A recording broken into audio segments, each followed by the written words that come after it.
علی بن عاصم کوفی، وہ یہ بیان کرتا ہے کہ میں ایک مرتبہ سامرا گیا امام حسن عسکری علیہ السلام کی خدمت میں۔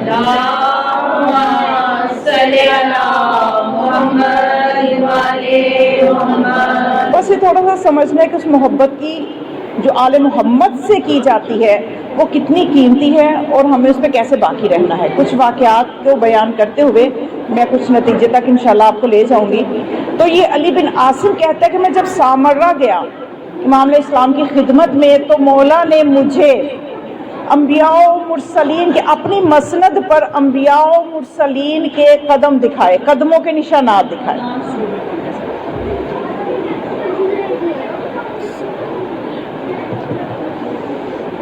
صلوات پڑھ کے مجلس کو ہم جاری رکھتے ہیں، کوئی ایسا مسئلہ نہیں ہے، اجازت ہے، اس چیز کی گنجائش ہے۔ تو انبیاء و مرسلین کے قدموں کے نشانات دکھائے، یعنی آپ مقام آل محمد سمجھنے کی کوشش کیجیے کہ جو دنیا سمجھ نہیں سکی، جو دوسرے تھے دشمن تھے وہ حسد اور بغض میں نہیں سمجھے، جو اپنے تھے وہ بصیرت کی کمزوریوں کی وجہ سے اس طرح سے معرفت پیدا نہیں کر سکے آل محمد، اور یہ ان کی سب سے بڑی مظلومیت ہے۔ یعنی مقام دیکھیے کہ امام اپنی مسند پر انبیاء و مرسلین کے قدموں کے نشانات دکھا رہے ہیں علی بن عاصم کو۔ تو علی بن عاصم کہتا ہے کہ مجھے حیرت ہوئی اس بات پہ، اور میں ان کے مقام و مرتبے کے بارے میں سوچنے لگا، تو میں نے آگے بڑھ کر امام کی دست بوسی کی۔ اور یہ غور کیجئے گا، بڑی سننے کی بات ہے، یہ واقعات میں اس لیے نہیں سناتی کہ جو واقعہ برائے واقعہ، بلکہ اس میں سے کچھ نتائج لینے ہوتے ہیں۔ تو اب وہ علی بن عاصم کہتے ہیں میں نے آگے بڑھ کے امام کے دست بوسی کی اور میں نے ایک سوال کر دیا۔ میں نے کہا کہ مولا میں آپ کے لیے کچھ نہیں کر سکتا، صرف میں آپ سے موالات رکھتا ہوں۔ آج بھی کئی مومن کچھ بھی نہیں کر سکتے، کر بھی سکتے تو کچھ بھی نہیں کرتے، ٹھیک ہے نا، ہمیں اور جو بہت کچھ کرنا ہوتا ہے، مولا کے لیے بھی دیکھ لیں گے۔ تو اب یہ کہتا ہے کہ میں نے سوال کر دیا مولا سے، یہ آگے ہو کے کہتا ہے کہ مولا وہ تو حالات بھی ایسے تھے نا، آپ امام حسن عسکری علیہ السلام کا زمانہ سوچئے، ایسا تقیہ کا دور تھا، ایسا کہ امام مسلسل جاسوسوں کی نگرانی میں تھے، جو امام کو ملنے جاتا اس کی بھی پکڑ ہو جاتی اور اس کے پورے خاندان کی چھان بھی کہ یہ کرنے کیا گیا تھا، یہ کون ہے، اگر تو وہ محب ہے تو اسے پکڑ کے جیل میں ڈال دینا۔ یعنی اتنے حالات تھے کہ ہم تو آج آزادی سے سانس لے رہے ہیں۔ اب آپ ایسا نہ سمجھیے گا کہ اس واقعہ کو سن کے آپ بھی کہیں گے چلو جی ٹھیک ہے، اس کو نہ کچھ کرنے بھی اتنا کچھ مل رہا ہے تو ہمیں بھی مل جائے گا۔ ہمارے لیے وہ حالات نہیں ہیں، ہمیں حالات کو سمجھنا ہے۔ یعنی وہ اپنے حالات کی بات کر رہے کہ تقیہ کا دور ہے، کہ امام علیہ السلام تو رہے ہی قید خانے میں ہیں، تو اور یہ جو امام کو جاسوسوں کی نگرانی میں رکھا جاتا تھا، اور امام کے گھر کے اندر تک جو کنیزیں بھیجی جاتی تھی بہانے سے کہ کہیں وہ فرزند دنیا میں نہ آ جائے جو زمین سے ظلم و جور کو ختم کرے گا، کیونکہ عباسی خلفاء کو پتا تھا سب سے بڑے ظالم تو ہم ہی ہیں۔ اگر وہ 12واں آ گیا، 11 تو آ گئے پیشن گوئی کے مطابق کہ جیسے رسول نے فرمایا تھا اسی ترتیب سے آتے جا رہے ہیں، 12ویں نے بھی آ کے رہنا ہے، کسی طرح سے زور لگاؤ کہ 12واں نہ آئے۔ بچے کی ولادت ہو ہی نہ حسن عسکری علیہ السلام کے گھر،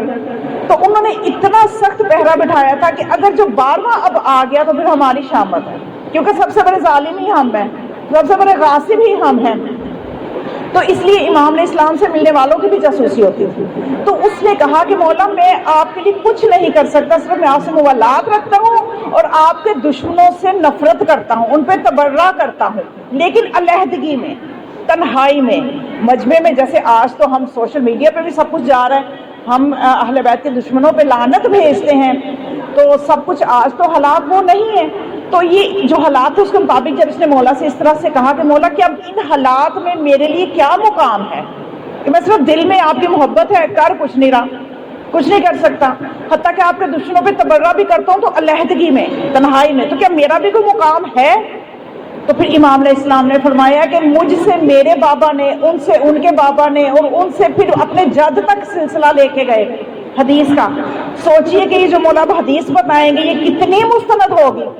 یہ سلسلہ تو ذہب سے آ رہی ہے، سونے کا سلسلہ، سونا خالص، سونے کو ذہب کہتے ہیں عربی میں۔ تو یہ کتنی خالص حدیث ہے کہ اس کے سارے راوی معصوم ہیں، اندر کوئی غیر معصوم راوی نہیں ہے کہ جو اندر روایت بیان کر رہا ہے۔ مولا فرماتے ہیں مجھ سے میرے بابا نے، ان سے ان کے بابا نے، یہاں تک کہ اپنے جد رسول تک سلسلے کو لے کے گئے۔ اور بتایا دنیا کو کہ سنو یہ حدیث کتنی مستند ہے کہ میرے جد نے یہ فرمایا کہ جو کوئی بھی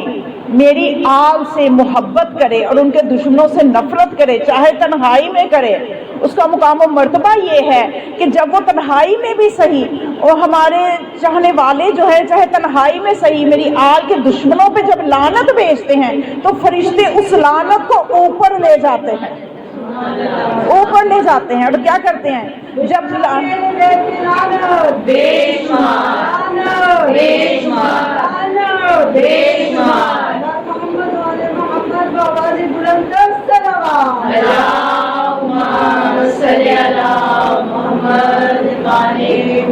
اب توجہ کیجیے گا، وہ لعنت کو فرشتے اوپر لے جاتے ہیں جو بھیجی گئی ہوتی ہے، چاہے تنہائی میں بھی۔ اب آپ کے ساتھ بھی ہمارے ساتھ بھی ہم بھی یہ فیض لے سکتے ہیں کہ گھر میں جب بھی آپ کے دل میں آل محمد کی محبت آئے تو ان پہ صلوات بھیجیں، ساتھ ان کے دشمنوں پہ لعنت بھی بھیجیں، تو یہ سب کچھ ہمیں بھی مل سکتا ہے۔ تو پھر فرمایا کیا کہ فرشتے اس لعنت کو اوپر لے جاتے ہیں، اور جو لعنت آل محمد کے دشمنوں پہ نہیں بھیجتا اس پر لعنت بھیجتے ہیں۔ جو آل محمد کے دشمنوں پہ لعنت نہیں بھیجتا اس پہ لعنت بھیجتے ہیں۔ پھر کیا کرتے ہیں، پھر مولا نے فرمایا صرف اتنا ہی نہیں، پھر وہ فرشتے اس لعنت بھیجنے والے جو ہے نا شخص کے جس نے آل محمد کے دشمنوں پہ لعنت بھیجی ہے، اس شخص کے لیے استغفار کرتے ہیں، استغفار کرتے ہیں اور اللہ سے دعا کرتے ہیں اس کے لیے کہ اے خدا یہ تیرا بندہ تیرے اولیاء سے محبت کرتا ہے، ان کے دشمنوں سے نفرت کرتا ہے، یہ اس سے زیادہ کچھ نہیں کر سکتا، اگر اس سے زیادہ کر سکتا تو یہ ضرور کرتا، تو اس پہ اپنا رحم فرما۔ تو خدا کی پھر آواز آتی ہے اس بندے کے لیے، اے فرشتوں میں نے اپنے اس بندے کے حق میں تمہاری دعا قبول کی۔ معصوم ہے نا فرشتے، جب وہ دعا کریں گے خدا کیسے رد کرے گا؟ تو جب معصوم فرشتے دعا کریں گے تو خدا کا حکم ہی آئے گا۔ مولا فرماتے ہیں کہ میں نے قبول کی ہے تمہاری دعا اس بندے کے حق میں، اور اس کو ابرار وہ جو نیک میرے لوگ ہیں ان میں شمار کیا ہے، اور اس کی روح پہ میں نے صلوات بھیجی ہے اور رحمت بھیجی ہے، اور جو میرے مصطفیٰ بندے ہیں ان میں اس کو شامل کر دیا۔ اتنا کچھ مل رہا ہے، یہ وہ محبت ہے آل محمد جس کو ہم نے اپنے دل میں جگہ دینی ہے۔ اللہ اکبر، اللہ اکبر، یا رسول اللہ، یا رسول اللہ،